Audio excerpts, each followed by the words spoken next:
მადლობა. მადლობა ბატონო ჯემალ, თქვენ გაქვთ უფლება იცოდეთ, რომ ჩვენ ბატონი მამუკა ხაზარაძე ყავდა თქვენს მერე მოწვეული და სანამ თქვენ საუბრობდით, როგორც ჩანს, ისმენდა თქვენს გამოსვლას და Facebook-ის მეშვეობით განაცხადა უარი მოსვლაზე. უწოდა ამ კომისიას ცირკი და თქვა, რომ ამ ცირკში მონაწილეობას ის არ აპირებს. და თქვენ რომ დაგემშვიდობებით ვიმსჯელებთ მის ამ უარზე, ვინაიდან სისხლის სამართლის კოდექსის 359 მუხლის თანახმად კომისიის წინაშე გამოცხადებაზე უარი არის სისხლის სამართლის დანაშაული. და სავარაუდოდ მოგვიწევს საქმის გადაგზავნა საქართველოს პროკურატურაში. რაც შეეხება ბატონ ბადრი ჯაფარიძეს, ის დღეს არის დაბარებული. მან გუშინ პოლიტიკური გაერთიანება ლელოს ოფისში უარი განაცხადა ჩვენი შეტყობინების ჩაბარებაზე, თუმცა იურისტისა და ასისტენტის მეშვეობით ჩვენთვის დადასტურებულად არის ცნობილი, რომ ის საქმის კურსია, რომ ის მოწვეული იყო დღეს და კვლავ არის კომისიის ხდომაზე და დიდი მეტი გვაქვს, რომ ბატონი მამუკასგან განსხვავებით ის გამოცხადდება დღეს და პასუხს გასცემს იმ შეკითხვებს, რომლებიც ჩვენ გვაქვს და გვაქვს მით უფრო ახლა თქვენ მიერ მონათხრობის მოსმენის შემდეგ. ჩვენი კომისია დროში ძალიან შეზღუდულია. მაისში ჩვენ სამუშაო უნდა დავასრულოთ, გამოიცეს დასკვნა, რომელსაც წარმოადგენთ საქართველოს პარლამენტის პლენარულ სხდომას და იქ რასაკვირველია, ყველა ჩვენ მიერ განხილულ საქმესთან დაკავშირებით იქნება სხვადასხვა უწყებებისადმი რეკომენდაციები. არ არის გამორიცხული, რომ ამ რეკომენდაციების სწორად შესამუშავებლად ჩვენ კვლავ დაგვჭირდეს თქვენი შეწუხება და დოკუმენტები გამოვითხოვოთ, რასაც წერილობით შეგატყობინებთ. დიდი მადლობა. მე ძალიან ისეთი იმით შემომშა, ყველაფერი არის გამოძიებაში. ამ სისხლის სამართლის საქმესთან დაკავშირებით პროკურატურაში და იმ ცალკე ქონებებთან დაკავშირებით სასამართლოში. ყველა მტკიცებულება, რაც შევძლებდი და წარვადგინე, ის გამო სასამართლოება იმსჯელა არის იქა. მე თუ დრო მომეცემა, მე მაგით არ დაგწვირთავ, მე გამოვითხოვ იმას, რომ ვიცოდე რა მოვიტანო, როდესაც მოვიტანო. კი ბატონო ჯემალ, ჯერ ჩვენ პირველ რიგში წარმატებას გისურვებთ იმ სასამართლო პროცესზე, რომელიც სხდომაზე, სადაც როგორც მივხვდი, გამოცხადდება გადაწყვეტილება მიმდინარე თვეში თქვენს ერთ-ერთ მორიგ დავაზე და მას შემდეგ რაც ჩვენ ჩამოვყალიბდებით, რა დოკუმენტები გვაკლია და გვჭირდება, სიას შევადგენთ, მოგაწვდით და ჩვენც შეგვიძლია თქვენთან ერთად გამოვითხოვოთ უწყებებიდან, ისე რომ თქვენ ზედმეტად არ შეწუხდეთ. დიდი მადლობა მობრძანებისთვის.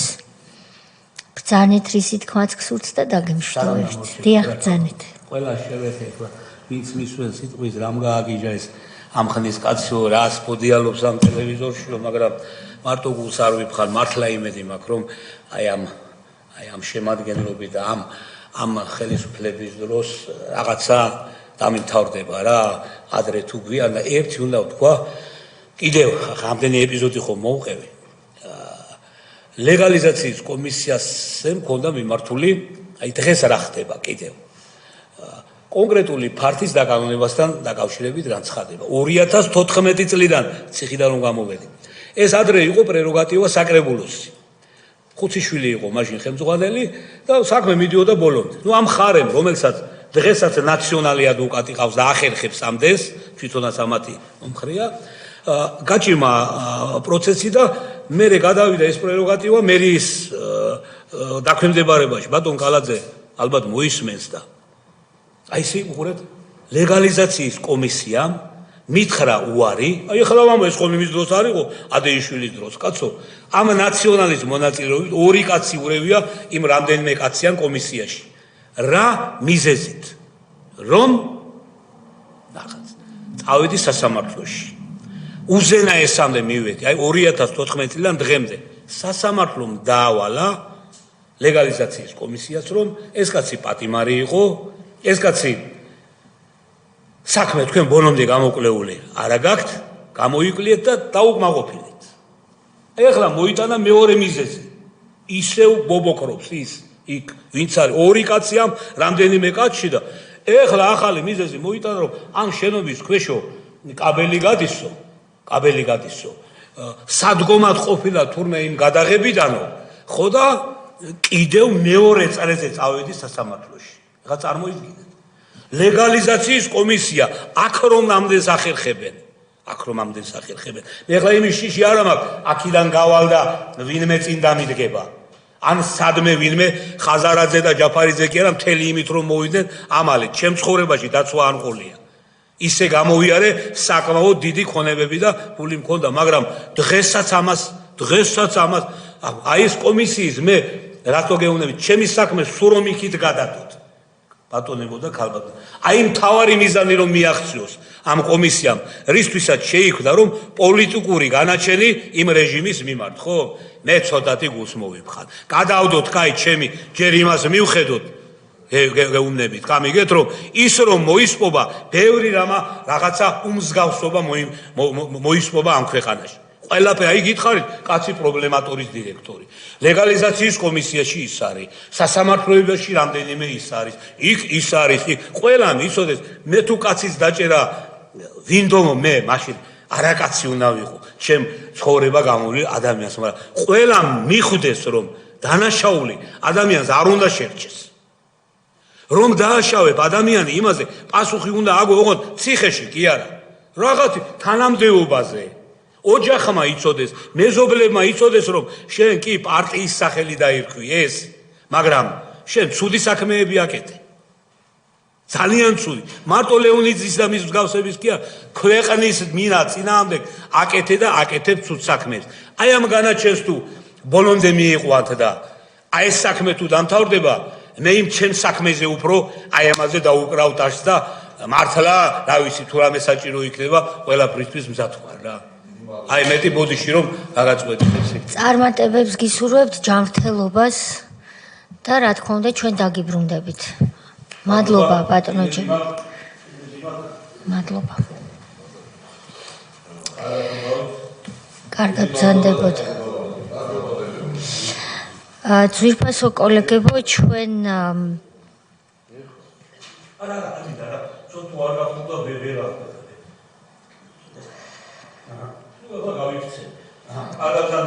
ახონდის.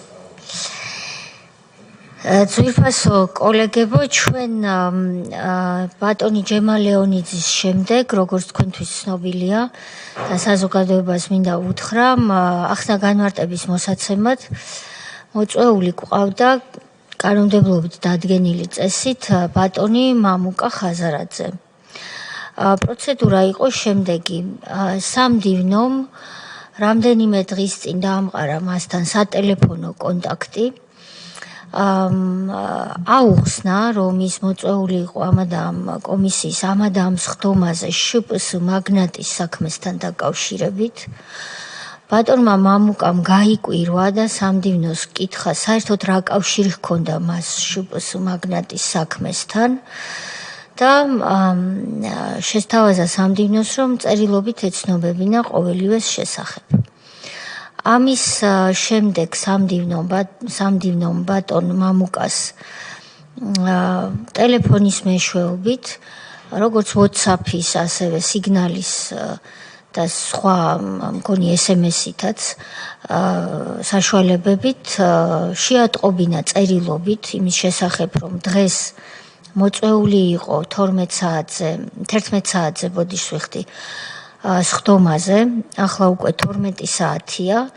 ის რა თქმა უნდა გამოცხადებული არ არის, მაგრამ ასევე მან სულ რამდენიმე წუთის წინ, მაშინ როდესაც ბატონი ჯემალ ლეონიძე საუბრობდა იმასთან დაკავშირებით, რომ ბატონმა მამუკა ხაზარაძემ, ბატონმა ბადრი ჯაფარიძემ და სხვებმა მასთან დაამყარეს კონტაქტი და ახსნა ცლად რამდენიმე მნიშვნელოვანი ეპიზოდი, რამდენიმეს ვამბობ, იმიტომ რომ დარწმუნებული ვარ იმ მასშტაბურ ძალადობაში და ძალმომრეობაში, რაც ბატონ ჯემალზე განხორციელდა.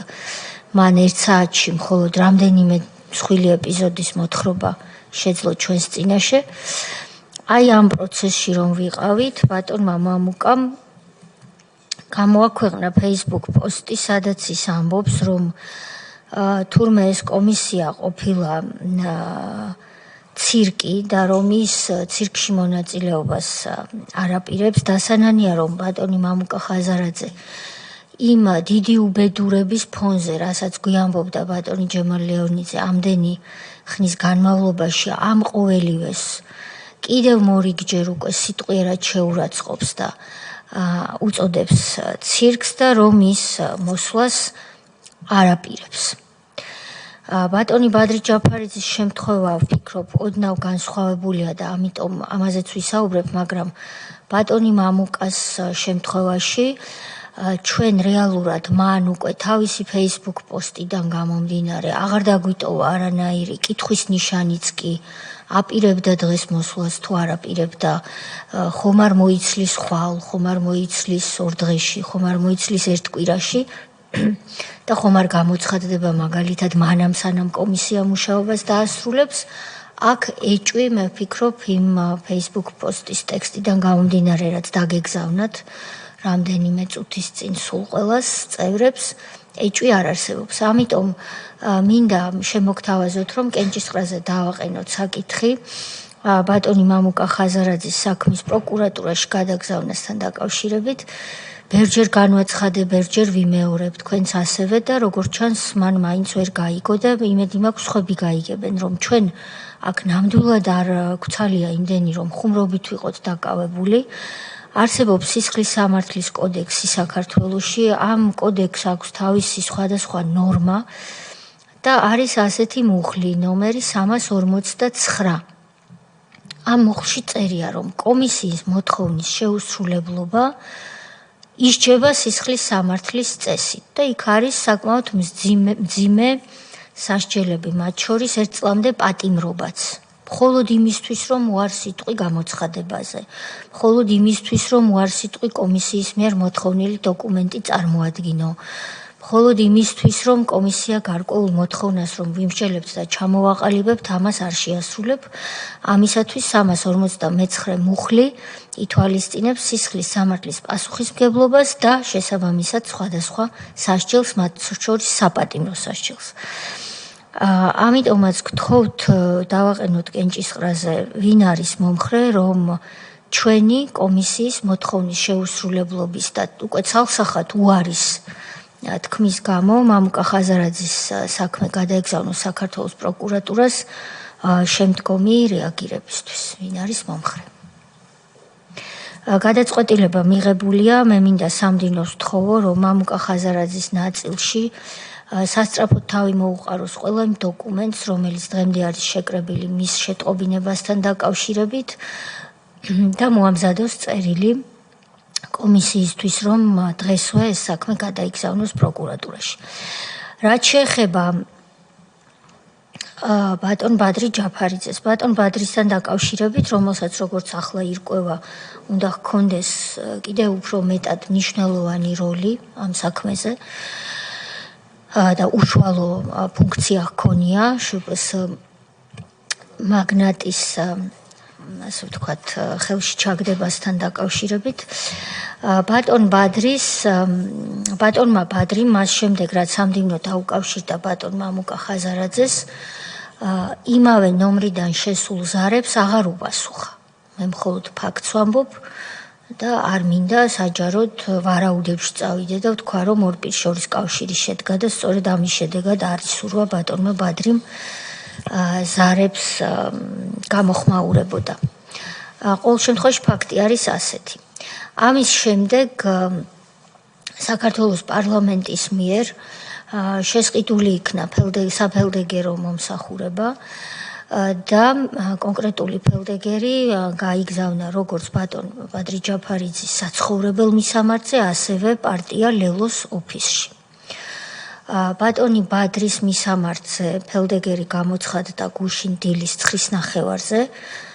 ამას წინ უძღოდა, როგორც უკვე გითხარით, ცდელობები წინადღით სატელეფონო კავშირთან მიმართებაში. დილის 9 ნახევარზე კარი არ გაუღეს ფელდეგერს თბილისში ამაღლების ქუჩაზე. ამის შემდეგ ფელდეგერი მივიდა ლელოს ოფისში, სადაც ბატონი ბადრი ჯაფარიძე ჯერ არ იყო მისული. წამოვიდა ფელდეგერი და კვლავ მივიდა დაახლოებით 1-დან 2 საათამდე გუშინ და ბადრი ჯაფარიძე უკვე იყო ლელოს ოფისში, თუმცა მან არ ისურვა ფელდეგერთან კონტაქტი და ფელდეგერთან სასაუბროდ გამოაგზავნა მისი იურისტი და თუ არ ვცდები თანაშემწე. ყოველ შემთხვევაში ორი პირი შეხვდა ფელდეგერს. ნიშანდობლივია, რომ იურისტი იყო ერთ-ერთი და ალბათ იურისტს ჩვენ არ უნდა უხსნიდეთ, რა წერია სისხლის სამართლის კოდექსში. და მათ განაცხადეს, რომ ბატონი ბადრი არ აპირებდა ამ შეტყობინების ჩაბარებას. მე მინდა თუ კომისია იქნებოდა თანახმა ასეთი რამ შემოგთავაზოთ. ჩვენ პირველის ნახევარზე უნდა მოვუსმინოთ ბატონ როინ მიგრიაულს, რომელიც გახლავთ ადვოკატი და მონაწილე იმ პროცესების, რომელზეც ბატონი ჯემალ ლეონიძე საუბრობდა. ბატონი როინი სწორედ ბატონი ჯემალის ადვოკატი იყო და ბატონ როინს, ბატონი ჯემალის მსგავსად ჰქონდა როგორც ჯაფარიძესთან, ასევე თბილისის სხვა წარმომადგენლებთან შეხება და ის მოგვიყვება რისი მოწმე და მონაწილე იყო თავად. ეს იქნება პირველის ნახევარზე. თუ თქვენი თანხმობა იქნებოდა, ბატონო კოლეგებო, ხომ არ გავაკეთოთ ასე, რომ ჩვენ მოწადინებული და მოწოდებული იქით კი არ ვიყოთ, რომ როგორმე და ყველა მიცის და თქვენ იცით, მეც ვიცი, რომ ეს არ არის ჩვენი მთავარი მიზანი, რომ როგორმე ვინმე საქმე გადავაგზავნოთ პროკურატურაში. ჩვენი მიზანი არის, რომ პირი გამოცხადდეს და მოусმინოთ მას. განა რა შეკითხვა უნდა დაისვას აქ ისეთი, რომ არ გინდოდეს კითხვაზე პასუხი და საციხოდ გაიხადო საქმე. აი რა შეიძლება თითოეულმა ჩვენგანმა ისეთი კითხვა დავსვათ, რომ ნებისმიერმა პირმა არ ისურვოს ამ კითხვაზე პასუხი ან გაუძნელდეს კითხვაზე პასუხი. ამიტომ ხომ არ მივცეთ ბატონ ბადრის, დარწმუნებული ვარის ჩვენ გვისმენს, დამატებითი დრო და შევთავაზოთ, რომ 2-დან 3 საათამდე დღეს მისთვის სასურველ დროს 2-დან 3 საათამდე ის იყო 12 საათზე მოწვეული და პირველის 9 წუთია და არ არის გამოცხადებული 2-დან 3 საათამდე პერიოდში და თუ ძალიან დატვირთული გრაფიკი აქვს ლელოში 4 საათამდეც მივცეთ დრო რომ გამოცხადდეს. აი ესეთი შეთავაზება მექნებოდა იმის ნაცვლად, რომ ახლავე ვუყაროთ ამ საკითხს კენჭი და ხაზარაძის მსგავსად ეს საქმეც გადავაგზავნოთ პროკურატურაში. ერთი რაც შეეხება ისეთი რა კითხვა უნდა დაისვას, რასაც ბატონი ჯემალი ლაპარაკობდა, იმის მერე გასაგებია რა კითხვებიც უნდა დაისვას და რატომაც არიდებენ თავს. მაგრამ მიუხედავად ამისა, მაინც მე პირადად ვფიქრობ, რომ დავეთანხმოთ და 4 საათამდე მივცეთ დრო. კი ბატონო სოზარ, მაგრამ ჩვენ ხომ აქ ფუქსში არ ვათავსებთ არავის. არ ვაწამებთ, არ შეურაცხყოფთ. შექმნილია აბსოლუტურად ცივილური და ნორმალური გარემო. ჩვენ ვართ საქართველოს პარლამენტში. ჩვენ არ ვართ ხათუნა კალმახელიძის ნომერ მერვე დაწესებულებაში, ხო? შესაბამისად, განა რა უნდა ვიკითხოთ ჩვენ ისეთი, რომ ადამიანმა პასუხი ვერ შეძლოს. შესაბამისად, ეს მხოლოდ ვერბალური პროცედურაა და თუ თანახმა იქნებიან სხვა წევრებიც 2-დან მაქსიმუმ 4 საათამდე, სასურველია 2-დან 3 საათამდე, თუმცა ჩვენ დეპუტატები მოვიცლით, თუ ბატონი ბადრი ვერ მოიცლის და 4 საათამდე შევძლებთ მის მიღებას დღეს შპს მაგნატის საქმეზე და მოვუწოდებთ ბატონ ბადრის, რომ გამოცხადდეს და გაცეს კითხვებს პასუხი. ეს ერთი, არავინ არ არის წინააღმდეგ. შემდეგ ასეთი აზრი მინდა გაგიზიაროთ, პატარა შესვენება გამოვაცხადოთ და ბატონ როინს უმასპინძლებთ ამის შემდეგ.